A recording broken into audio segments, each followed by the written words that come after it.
What? Today I'm going to be breaking down a song called The Reluctant Heroes from the Attack on Titan original soundtrack. This is the winner of one of the latest polls that I did on my Patreon. And boom.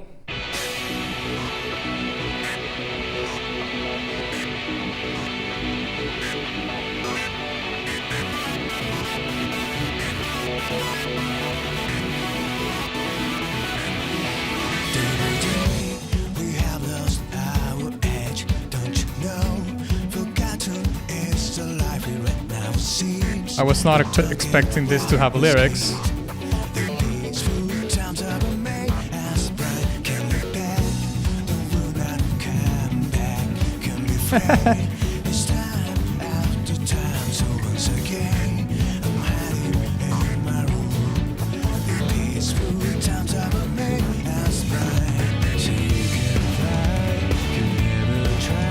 What?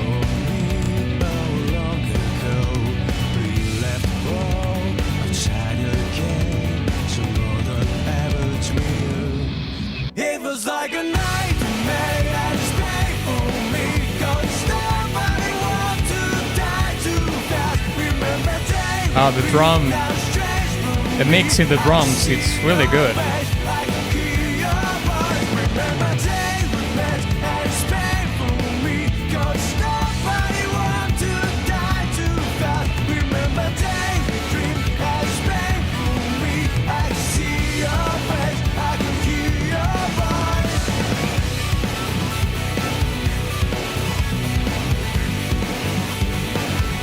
Yeah, this drum pattern is the sweet spot.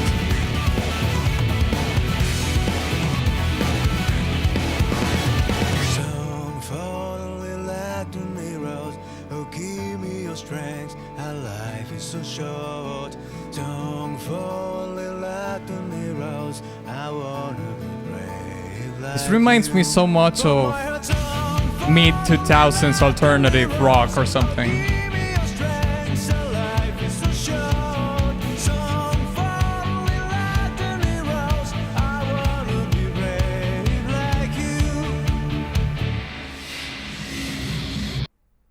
Can look back, but will not come back. Can be frail, it's time after time. So once again, I'm hiding in my room. The peaceful times of me as bright. So you can fly, you never try. You told me long ago, but you left for a time again. So more than ever. It's a cool mix between the main vocal line and the whispers.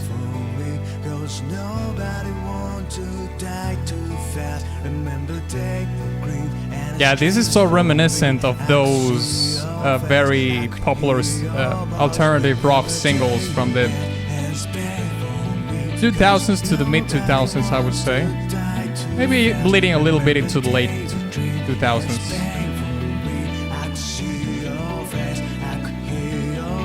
I can't believe Sawano did this.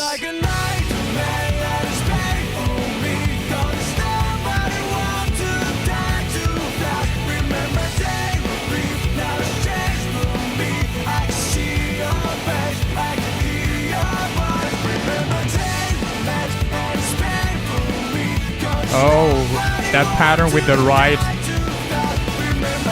in the drums. That's a cool variation in the cymbals.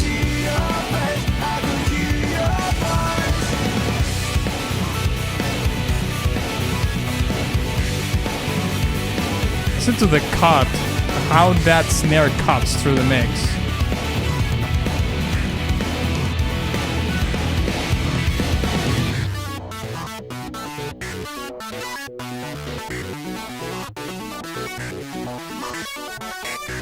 That synthesizer pattern is really cool. Sounds kind of glitchy.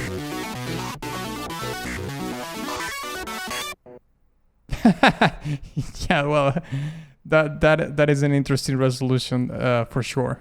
All right, I was not expecting this song from to be made by Sawano, but that is the case. So let's break it down.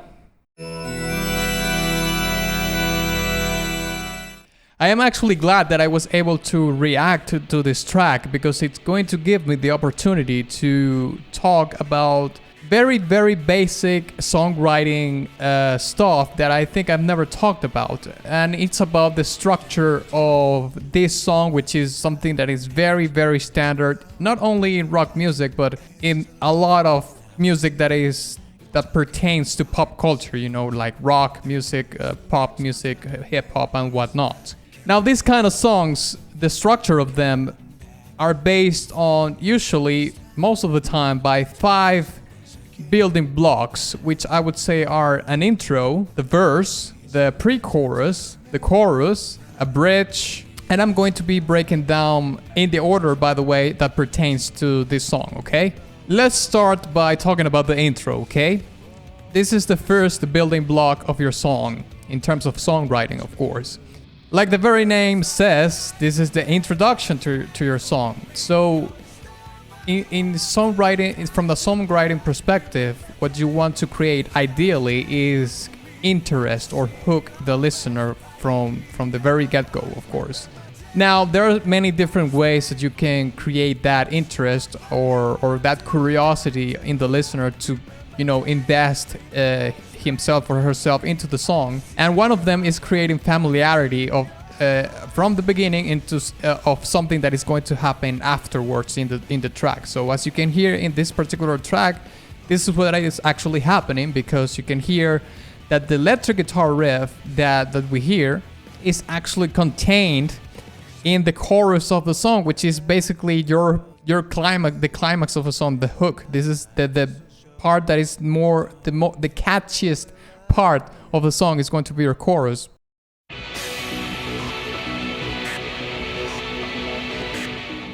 So you take that element and you put it in the intro, but it's not all the layers are involved, of course. So that creates a certain amount of wondering in the listener to invest and wonder, you know, where this is going. And of course, you also have like a synth, a melody based on the same notes. So it's not completely stripped down, you know. It's not like it's so vacuous in the content that it's trying to communicate in terms of where the song is going. So you have that layer too to sort of reinforce that premise. There is a threat that the civil war could happen. It is true.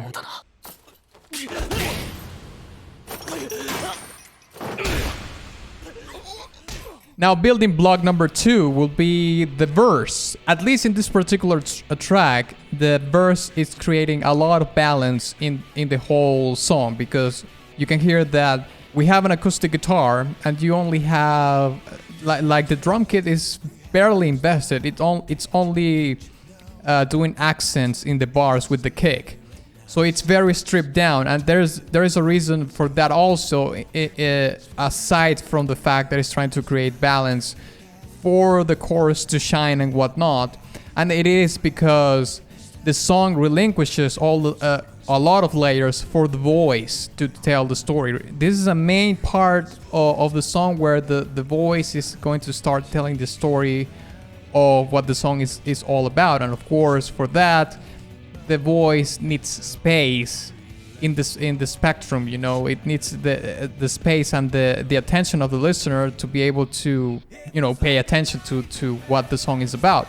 Now we have building block number 3, which is the pre-chorus, and in this particular case, it's trying to build the energy of the song once again towards the chorus, okay? You can hear that the drum kit is way more involved. It's basically as involved as it gets, and the electric guitar comes in again, but with a more simplified riff, a simplified version of the riff that we hear in the chorus and in the intro of the song. So you can hear how these different elements are creating familiarity to something that we heard before, that it's coming next, but also building towards the chorus, the energy, you know. It's creating the pre-chorus, to put it fairly and square. It's a build-up towards the chorus. Building block number 4 is the chorus, and this is the accumulation of everything in your song. This is usually, or ideally the most captivating part of the whole song. Okay, listen to this. The most captivating. This is the climax of the song. So do you remember what I said about the intro? The composer took a part of the chorus, which is the most captivating part, the hook, catchiest part of a song, took a part of that and put it in the intro to create the interest in the listener just starting the song. And the familiarity, of course, is already there because the listener hears the intro, then listens to the chorus, and it can connect. And also, by the way, this is where the main lyrical message is portrayed or expressed.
Finally, we have building block number 5, which is the bridge. Usually the bridge is a sort of a breaking point in which you insert more variety in the songwriting of your song, okay?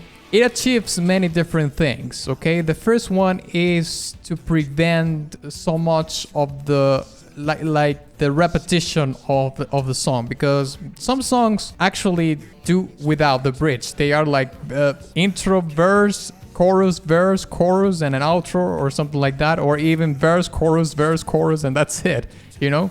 And you can hear that the variation is there because it's combining different elements from each section and or doing actual variations on them in the acoustic guitar, in the drum kit, and all the other layers.